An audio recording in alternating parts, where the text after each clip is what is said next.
That's the sound every operator hates. Rocks in the drum. Nothing you can do but keep going and deal with the knives later.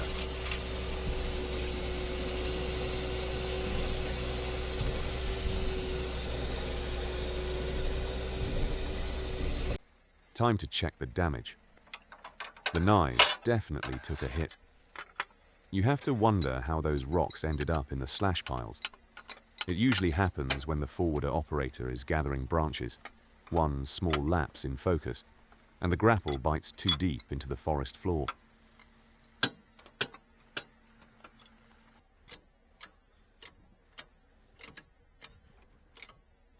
These chippers are built for wood, not stones. When the material isn't clean, the knives pay the price. Now, it's out with the old and in with the new so we can get back to work.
Here you can see them side by side.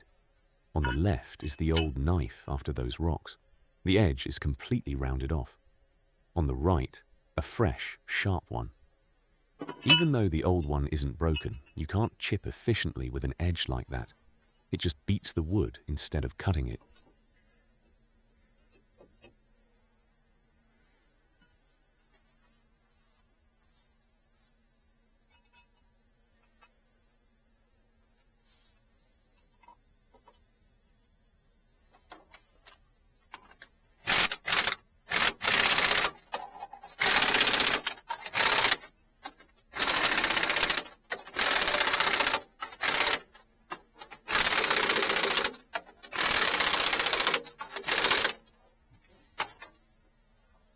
Checked the drum, and luckily, there's no major damage this time.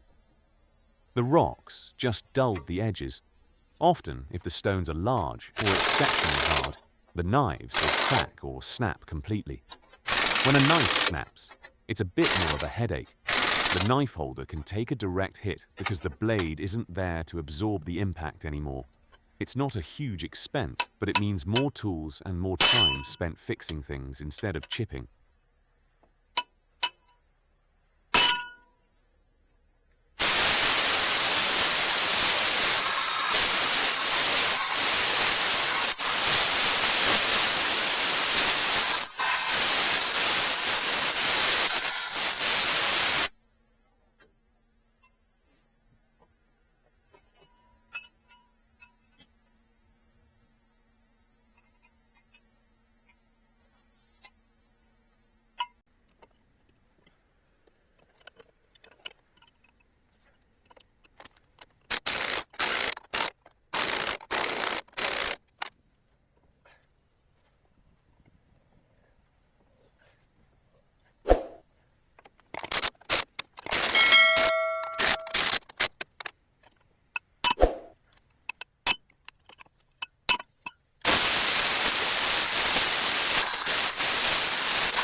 Not exactly the widest turnaround spot I've seen, but we'll make it work. It's tight, but with a bit of patience, the rig will turn.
According to the info I got, this road is tight. I'm heading in with just the truck first to scout the winter road and the turnaround spot. If it looks manageable, I'll go back and grab the trailer. Better safe than sorry when you're working solo in the deep woods.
When I'm scouting the turnaround spot, I drive the truck exactly the same lines as if I had the trailer behind me. Taking those wide arcs helps me visualize the space needed for the trailer's off-tracking. If the truck can't comfortably follow these lines, the trailer definitely won't make it.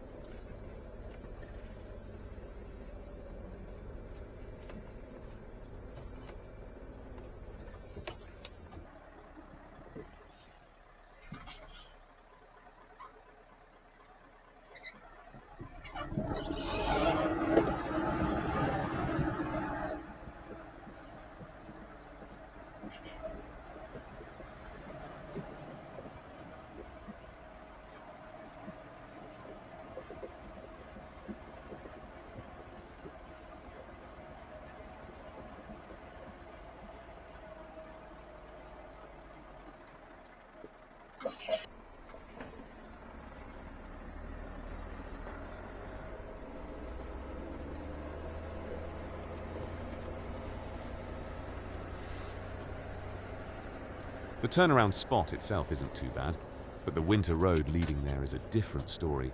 It's incredibly narrow.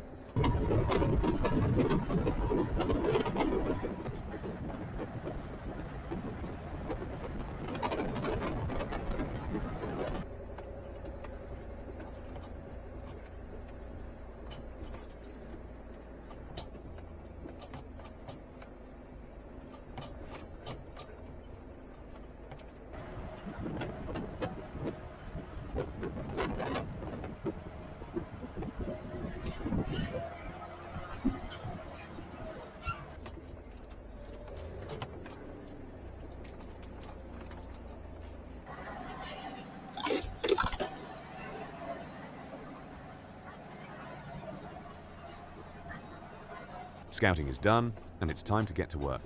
I'm heading back to hook up the trailer and then coming right back here to start loading. The road is tight, but now that I know the lines, I can focus on getting the job done efficiently.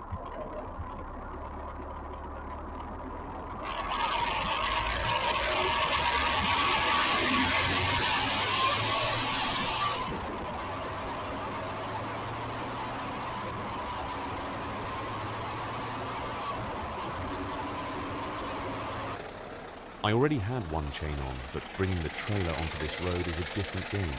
The weight and the conditions are proving to be too much for just one. Time to throw on another chain to make sure we actually get moving with a full load. I'm putting on a second chain. It's not just about the traction. You should never use only one chain in a tough spot. It puts an unnecessary amount of stress on the drivetrain and differential because of the uneven grip. It's much better to take the time to chain up properly than to risk breaking an axle.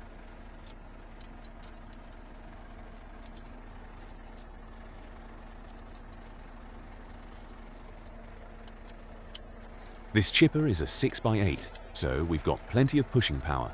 But when the conditions get really extreme, we don't just settle for one or two chains.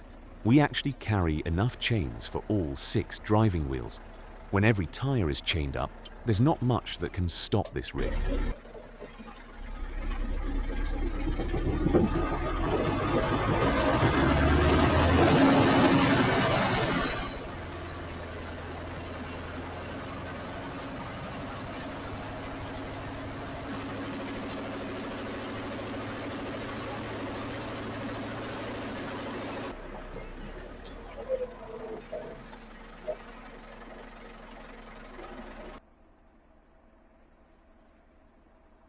This turn is way too tight for the standard setup.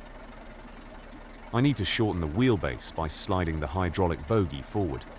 Moving the axles closer to the front makes the trailer follow the truck much better in sharp corners. The snowbanks aren't the problem. It's the rocks and stumps hidden underneath. This is the only way to make sure the trailer doesn't cut the corner and smash into something solid that's buried in the snow.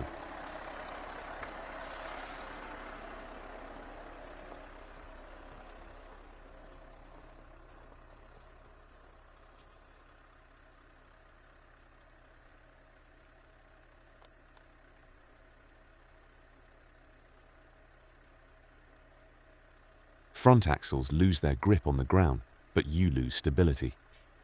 By moving the axles forward, you're concentrating all the support points onto a very small area.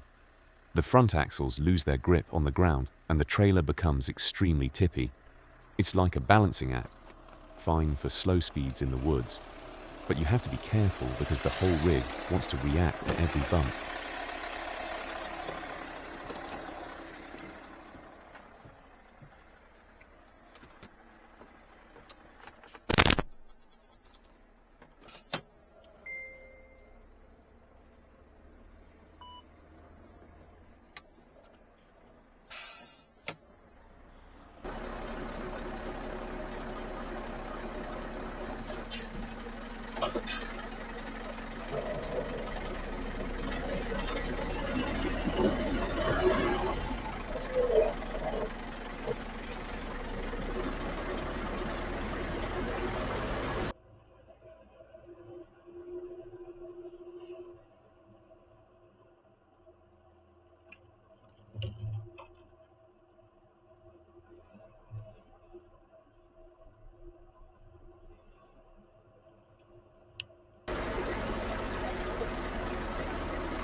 If you want to see more of what it's really like to operate a heavy chipper on these narrow winter roads, make sure to hit that subscribe button.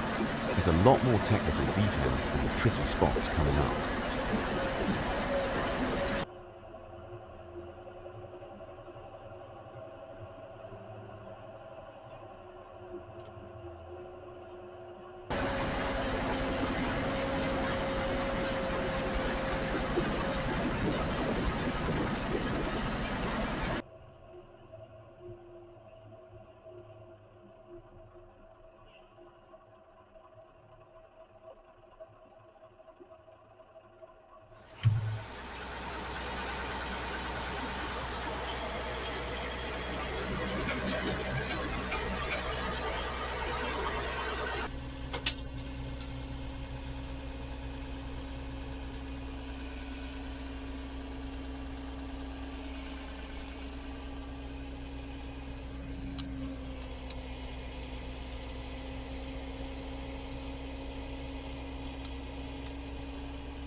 By the way, I'm trying out this new multi-camera setup today to give you a better view of the mechanics and the terrain. What do you think? Does it help you see what's going on? Let me know in the comments if you prefer these close-ups or more of the wide shots.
We've got a chip truck already waiting here with another trailer. Perfect timing. We'll drop off the full trailer here and head back to the pile with just the truck to get the next load done. Keeping the wheels turning is the name of the game.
Next, we're heading out to a frozen storage site in the middle of a field.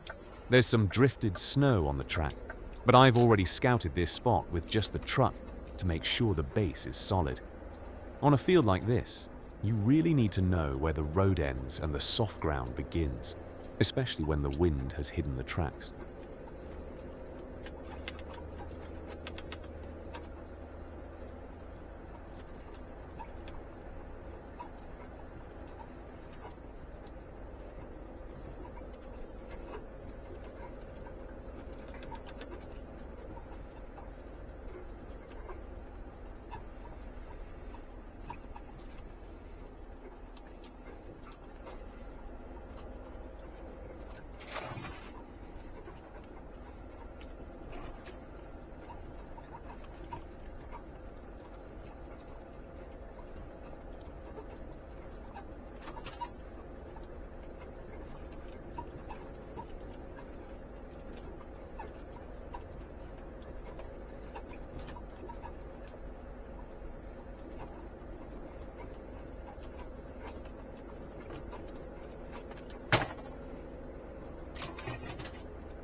Coming up on a tricky crossing. This ditch has been filled with logs, packed with snow, and then frozen solid to create a makeshift bridge. It looks like just a flat part of the field, but underneath is a lot of prep work to make sure it can handle the weight of the full rig. This is why scouting with just the truck was so important. I had to be 100% sure this ice bridge would hold.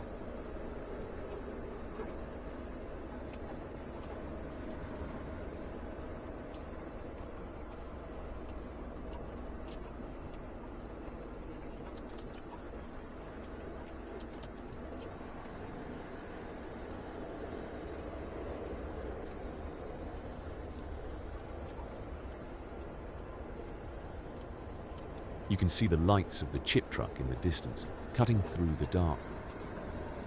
He's heading this way to wait for the trailer to be finished and to pick up the truckload. It's a coordinated dance out here. As soon as I'm done, he's ready to roll. The darkness adds a whole new layer of challenge to these narrow roads.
One last trailer load for the night. I'm heading to the turnaround point now, and honestly, this is the toughest one of the week. It's a cramped, awkward T-Junction right at the bottom of a steepish hill. There's no room for a run-up once I'm turned around. You just have to find the traction and get it moving from a dead stop.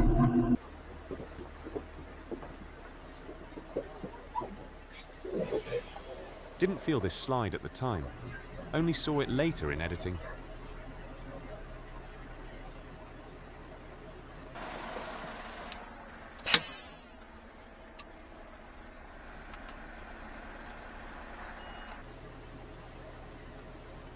This turn is so tight that I have to use every last inch of the hydraulic bogie. I'm sliding it all the way forward to get the shortest possible wheelbase. Without maxing out the adjustment, there's simply no way to swing the trailer through this T-junction without hitting the bank or those hidden rocks. It's a game of inches now.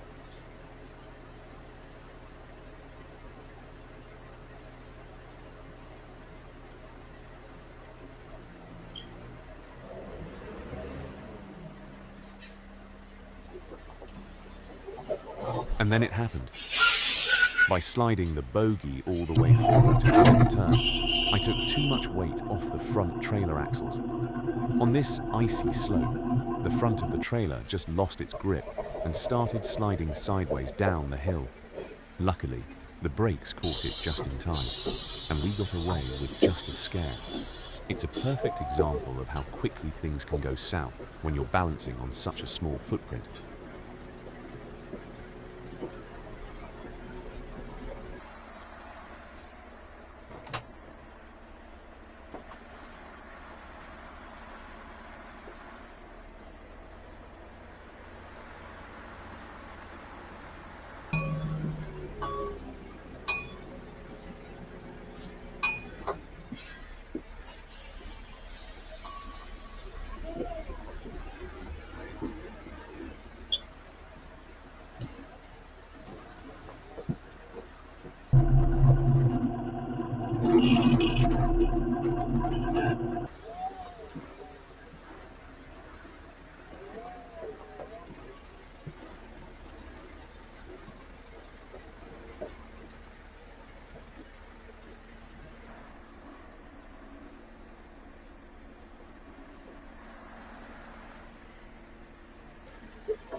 I have to back the trailer into a corner where I have zero visibility from the cab. Sometimes you just have to get out and see the situation for yourself.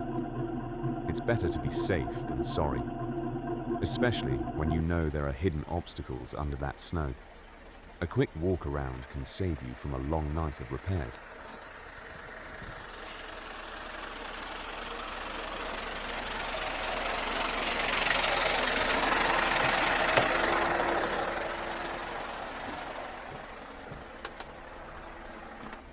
This T-junction is so tight, there's only room for the trailer down there.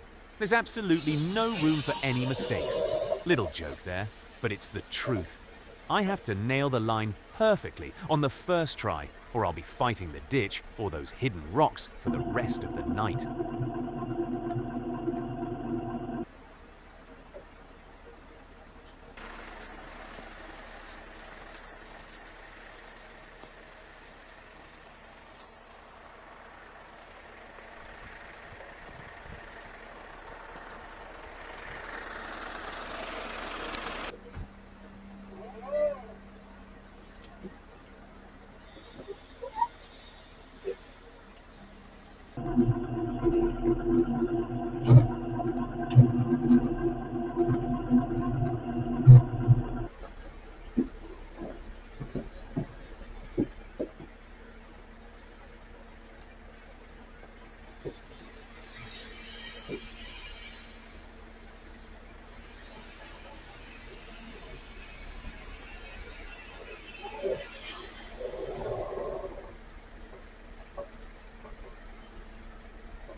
You really have to know the limits of your equipment. When you're backing into a tight spot like this, the temptation is to keep pushing, but you're constantly risking the drawbar and the hitch. If you put it into too sharp an angle, into the jackknife, the forces become enormous. One wrong move and you'll easily bend the drawbar or damage the housing of the coupling. It's not going to snap, but a bent frame or hitch is a costly repair you definitely want to avoid.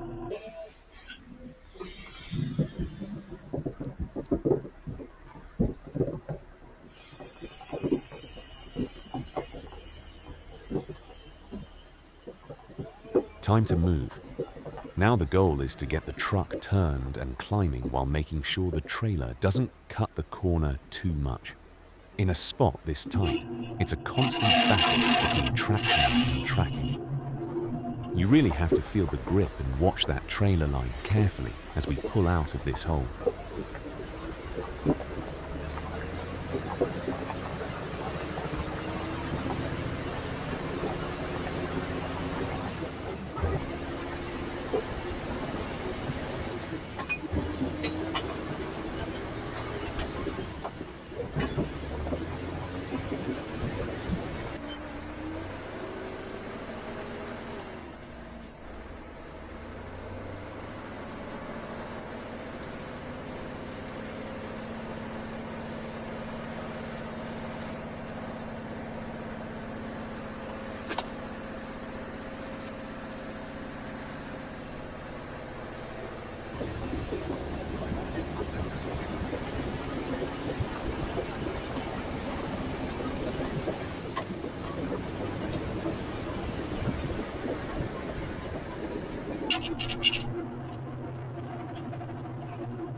That's all for this time. We made it through the week's toughest turnaround, and now we're headed back to get that truckload done. If you enjoyed the ride, don't forget to hit the like button, leave a comment, and subscribe for more forestry and chipping action. See you on the next one.